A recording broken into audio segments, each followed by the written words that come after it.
Halo semuanya, pada kesempatan kali ini kami akan membahas mengenai strategi distribusi.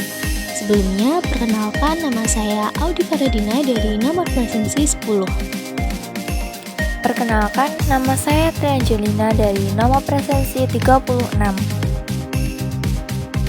Apa itu strategi distribusi?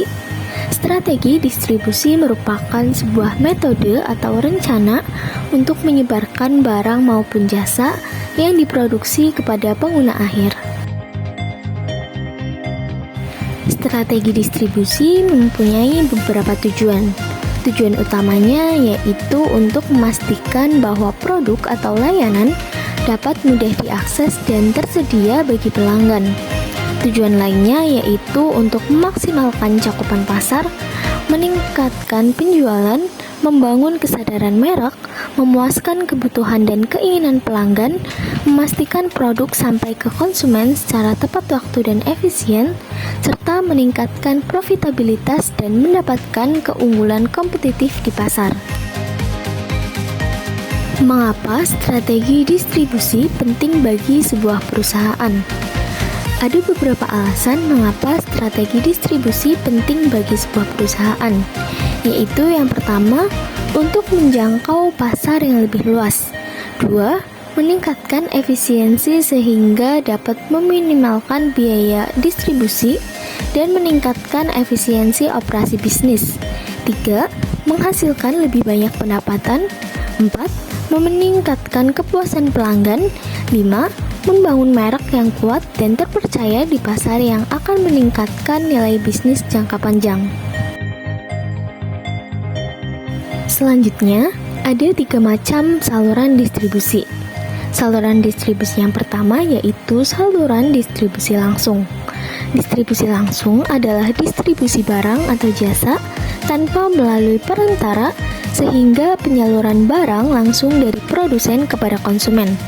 Contohnya yaitu pedagang bakso yang menjual dagangannya kepada konsumen. Saluran distribusi yang kedua yaitu saluran distribusi semi langsung. Saluran distribusi semi langsung yaitu menyalurkan barang dari konsumen melalui perantara dari produsen atau toko pemilik sendiri ke konsumen. Contoh distribusi semi langsung yang sering terjadi di sekitar yaitu pedagang roti mengirim produknya ke warung-warung kecil.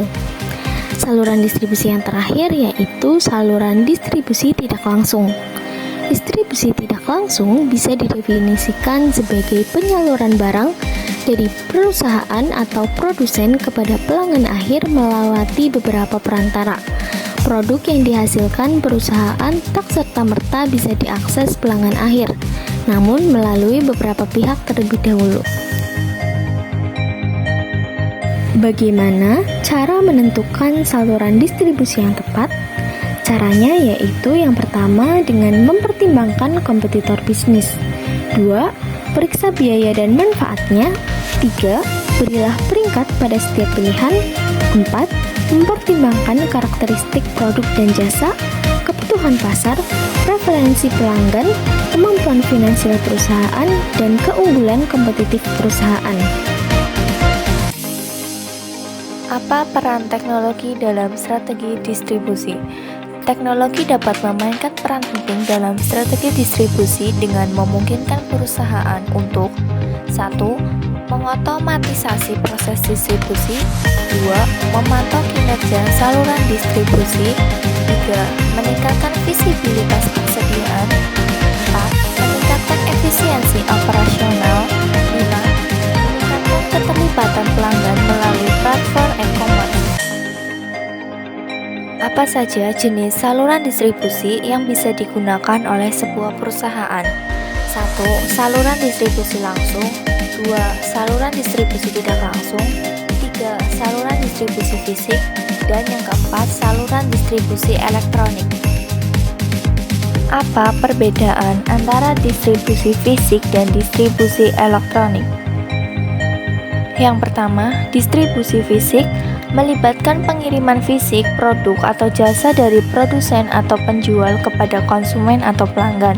Sedangkan distribusi elektronik melibatkan pengiriman produk atau jasa melalui platform e-commerce atau melalui media digital. 2.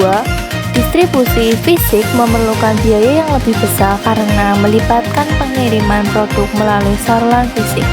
Sedangkan distribusi elektronik dapat menghemat biaya karena tidak memerlukan pengiriman produk fisik. 3. Distribusi fisik memiliki jangkauan yang lebih terbatas karena tergantung pada lokasi fisik. Sedangkan distribusi elektronik dapat mencapai jangkauan yang lebih luas karena dapat diakses secara online dari mana saja. Bagaimana mengevaluasi kinerja saluran distribusi? Mengevaluasi kinerja saluran distribusi meliputi 1. Memperhatikan tingkat penjualan, 2. Pangsa pasar, 3. Biaya operasional, 4. Efektivitas promosi dan pemasaran, 5. Keterlibatan pelanggan, dan yang keenam, tingkat kepuasan pelanggan. Bagaimana strategi distribusi berkembang dalam era e-commerce? Dalam era e-commerce, strategi distribusi mengalami perubahan signifikan. Banyak perusahaan beralih dari model distribusi tradisional ke model online untuk menjangkau konsumen secara lebih luas dan efisien. Ini mencakup penggunaan situs web, platform e-commerce, dan pasar online untuk menjual produk secara langsung kepada konsumen akhir. Selain itu, perusahaan juga menggunakan strategi distribusi omnichannel yang mengintegrasikan pengalaman belanja offline dan online untuk memberikan kenyamanan dan fleksibilitas kepada pelanggan.